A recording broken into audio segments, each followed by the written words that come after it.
আসসালামু আলাইকুম ওয়া রাহমাতুল্লাহি ওয়া বারাকাতুহু। সম্মানিত ভাই ও বোনেরা, আশা করি আল্লাহর অশেষ মেহেরবানি ও দয়ায় আপনারা সবাই সুস্থ ও নিরাপদে আছেন। যে ভাই ও বোনেরা ধনী বা রিজিক বৃদ্ধি করতে চান, আজকের আমলটি করবেন। ইনশাআল্লাহ আল্লাহ চাহেন তো ধনী বা বড়লোক হবেন। মহান আল্লাহ যদি ইচ্ছে করেন, চোখের পলকে ফকিরকে বাদশাহ এবং বাদশাকে ফকির করতে পারেন। ভাই ও বোনেরা, ইনশাআল্লাহ আজ আমি আলোচনা করব ধনী হওয়ার আমল এবং বড়লোক হওয়ার কার্যকারিতা আমল ও উপায় নিয়ে। আমরা সবাই জানি এবং মনে প্রাণে বিশ্বাস করি, আমাদের জন্ম, মৃত্যু, বিবাহ, রিজিক ইত্যাদি সবই মহান আল্লাহর হাতে। তাই আমি আপনার মুসলিম ভাই হিসেবে বলছি, আমরা অবশ্যই আমাদের ভাগ্য পরিবর্তন অর্থাৎ রিজিক বৃদ্ধি কিংবা ধনী হওয়ার জন্য আল্লাহর প্রার্থনা করব এবং তার কাছে ফরিয়াদ করব। তো চলুন আজকের আমলের আলোচনা শুরু করি। তাই বলছি, আমলের উদ্দেশ্যে ভিডিওটা না টেনে দেখবেন।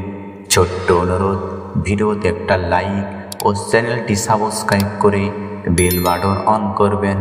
তো চলুন আলোচনা শুরু করি। আল্লাহর আনুগত্যের মধ্যেই রয়েছে সর্বপ্রকারের সম্মান, আর তার অবাধ্যতায় রয়েছে সব ধরনের অপমান। আল্লাহ তাআলা পবিত্র কোরআনে বলেন, আল্লাহ যাকে অপমানিত করেন তার সম্মানদাতা কেউ নেই। সূরা আল হাজ আয়াত নং 18। আল্লাহ তাআলা আরও বলেছেন, কেউ যদি সম্মান চায় তবে তা যেন আল্লাহর কাছেই চায়, কেননা সকল সম্মান আল্লাহরই। সূরা ফাতির আয়াত নং 10। আল্লাহ তাআলা পবিত্র কোরআনে আরও বলেছেন, কিন্তু সকল মর্যাদা তো আল্লাহরই, তার রাসূলের ও মুমিনদের। সূরা আল মুনাফিকুন আয়াত নং 8। তিনি যাকে ইচ্ছে দান করেন তাকে কেউ বারণ করতে পারে না, আবার তিনি যাকে বারণ করেন তাকে কেউ দান করতে পারে না। তিনি বান্দাদের থেকে যাকে ইচ্ছা দুনিয়া ও আখিরাতের ব্যাপারে উপকার করেন, আবার কেউ ক্ষতির কাজ করলে তিনি তাকে ক্ষতি করেন। ভাই ও আমার বোনেরা, আজকের আমলটি হচ্ছে জিকিরের আমল। আজকের আমলের জিকিরের তাসবিহটি খুবই ছোট। আজকের আমলের তাসবিহটি হচ্ছে আল্লাহর গুণবাচক নামের জিকির। কেননা আল্লাহ তাআলা স্বয়ং নিজেই তার বান্দাকে তার সুন্দর সুন্দর নামের জিকির বা আমল করার কথা বলেছেন। রাসূল সাল্লাল্লাহু আলাইহি ওয়াসাল্লাম হাদিসে আলাদা আলাদা আল্লাহর নামের জিকিরের আমলের কথা বলেছেন। ভাই ও আমার বোনেরা, আমরা সবাই জানি মহান আল্লাহর 99টি গুণবাচক নাম রয়েছে। আল্লাহ তাআলার গুণবাচক নামগুলোর মধ্যে আল কাফিদু একটি, যার অর্থ হলো কাফির, মুশরিকদের হীন ও নিচুকারী, সহজ কথায় অবিশ্বাসীদের অপমানকারী। ভাই ও আমার সম্মানিত বোনেরা, আমি এখন সংক্ষেপে আজকের এই গুণবাচক নাম আল কাফিদু এর জিকিরের আমল ফজিলত আলোচনা করব।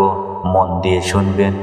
যে ব্যক্তি এই পবিত্র গুণবাচক নাম আল কাফিদু নামটি মধ্যরাতে বা দ্বিপ্রহরের সময় মাত্র 100 বার পাঠ বা জিকির করবে, মহান আল্লাহ তাকে তার সৃষ্টির মধ্যে মনোনীত ও অর্থশালী করেন এবং মুখাপেক্ষীহীন করে দেন। সুবহানাল্লাহ, সুবহানাল্লাহ। ভাই ও আমার বোনেরা, দ্বিপ্রহর বলতে রাত 12টার পর আপনারা এই আল্লাহর গুণবাচক সিফাতি নামটি আমল করবেন। শুধু তাই নয়, যে ব্যক্তি এই পবিত্র গুণবাচক নাম আল কাফিদু নামের জিকির প্রতিদিন 500 বার মনোযোগের সঙ্গে পড়ে, আল্লাহ তাআলা তার মনের বাসনা পূরণ করেন। সুবহানাল্লাহ, সুবহানাল্লাহ। ভাই ও আমার বোনেরা, এখন এই নামটি কিভাবে আমল করবেন বলে দিচ্ছি। রাত 12টার পর ওযু করে 2 থেকে 4 রাকাত নফল নামাজ পড়বেন। এরপর জায়নামাজে কিবলামুখী হয়ে বসবেন। এরপর যদি সম্ভব হয় প্রথমে আস্তাগফিরুল্লাহ, আস্তাগফিরুল্লাহ, আস্তাগফিরুল্লাহ এভাবে 70 বার জিকির করবেন।